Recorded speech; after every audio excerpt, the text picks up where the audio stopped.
esta investigación tuvo unos señalamientos desde el día que se sucedieron los hechos, pero la justicia no comprendo. Yo no conocía lógicamente ese expediente, me tocó a la brava conocerlo ahora por eso, pero allí quedaron consignados los posibles autores y la justicia tenía que haberlo investigado. Seguramente si lo hubieran hecho en ese momento estarían pagando o hubiesen pagado el crimen que habían cometido.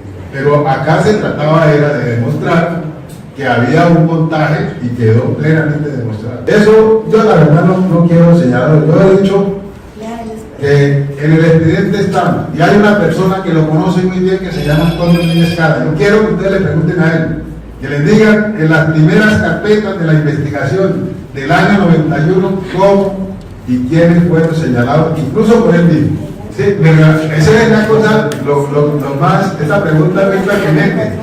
Resulta que yo lo dije aquí, las relaciones mías con David Núñez Cara eran de total fraternidad, de una persona de mi plena confianza. David era coordinador político mío en San Vicente de Chucurí. Por cierto, recuerdo mucho que vinieron 2 buses llenos de gente de San Vicente del Cepello. Y además era el jefe de los magníficos, que era la cuadrilla, dijéramos, que hacía la campaña, los escuderos que yo tenía, él era el que los coordinaba, ¿ya? Eran totalmente, todos los empleos que tuvo David en la administración municipal fueron por el respaldo mío. Desde el primer empleo, que por cierto, no existía el cargo, yo lo hice crear, interventor fiscal de la Contraloría del municipio de Barranca Bermeja. Yo hice crear el cargo y ahí lo hice nombrar a él.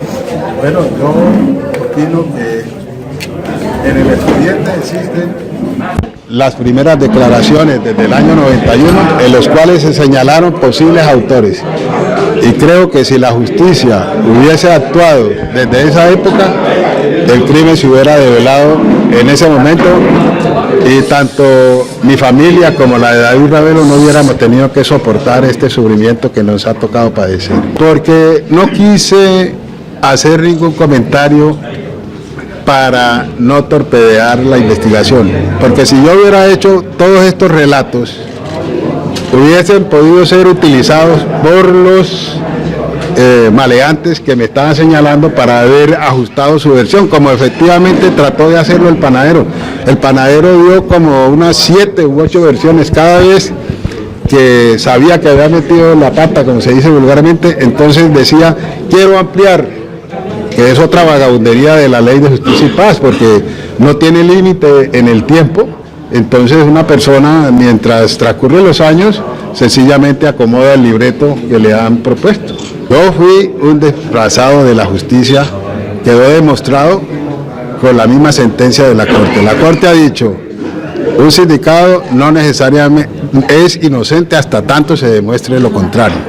Y resulta que nunca pudieron demostrar lo contrario, o sea, yo soy inocente, y así quedó ratificado por el árbitro que tenía que dirimir esto, que es la Corte Suprema de Justicia. Hay algo que sí quiero dejar claro, es que la familia del difunto David desafortunadamente se casó con la tesis y las mentiras del panadero. Tan cierto es que es un mentiroso compulsivo que finalmente lo expulsaron de Justicia y Paz. Hoy en día no está gozando de los beneficios de Justicia y Paz. Fue trasladado a la cárcel de Valledupar, que es para los delincuentes de alta peligrosidad, pero adicionalmente está en un proceso de juicio por falso testimonio y fraude procesal por demanda que instaurara yo, y en el cual se ha negado reiteradamente, él sí haciendo dilatar el proceso, de tal manera que para una audiencia se puede programar hasta 4 veces y 5 veces y 6 veces. Y digo yo, si lo que él decía era supremamente cierto, ¿por qué le saca el cuerpo a hacer las declaraciones ante la justicia? El señor Luis Eduardo Velázquez, efectivamente, algo que yo no conocía, lo vine a conocer ahora cuando el juicio estaba en su desarrollo. Resulta que es hermano de Andrés Gómez, y Andrés Gómez está demostrado en el expediente, participó en el crimen de David Núñez. ¿De qué forma participó?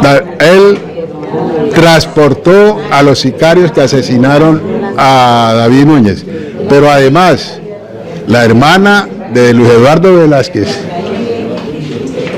utilizada supuestamente para reforzar los señalamientos, fue llevado por la familia Núñez Cala a Bogotá y ante la Corte Suprema de Justicia dijo que su hermano había llevado los sicarios pero que había sido engañado. Entonces lo que yo digo es esto.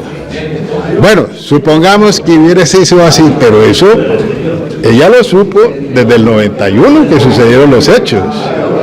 Su hermano murió a los 8 días de haber asesinado a David Núñez.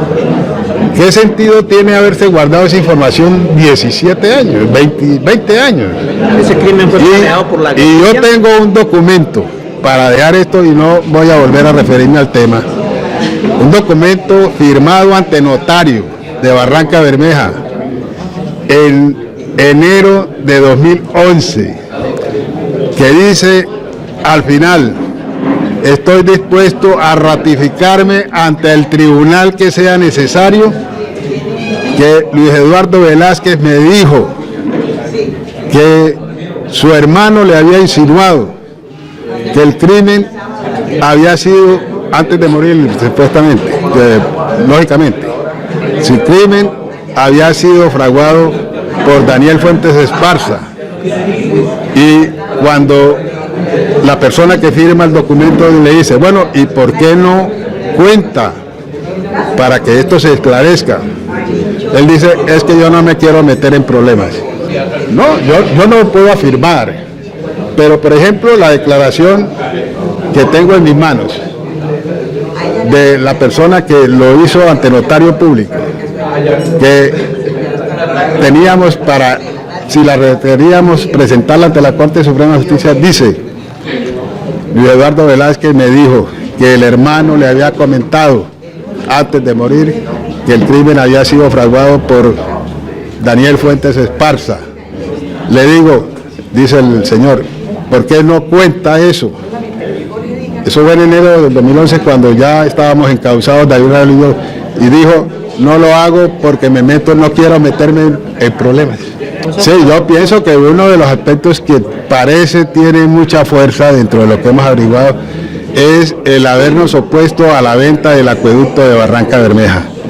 Ella hizo los debates, se opuso en el Consejo y yo, en compañía de la doctora Piedad Córdoba, asistí al despacho del procurador Edgardo Maya de esa época y paramos esa entrega del acueducto que estaba a puertas, a unos menos de 8 días de entregarlo.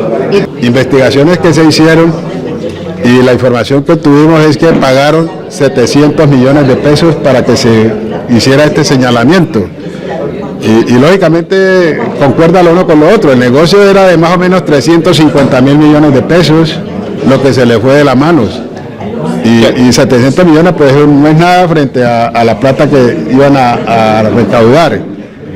De manera que ellos deben estar a la saga, e incluso eso del acueducto parece que se ha convertido en un motivo de gran discordia entre los corruptos, porque tuve conocimiento hace poco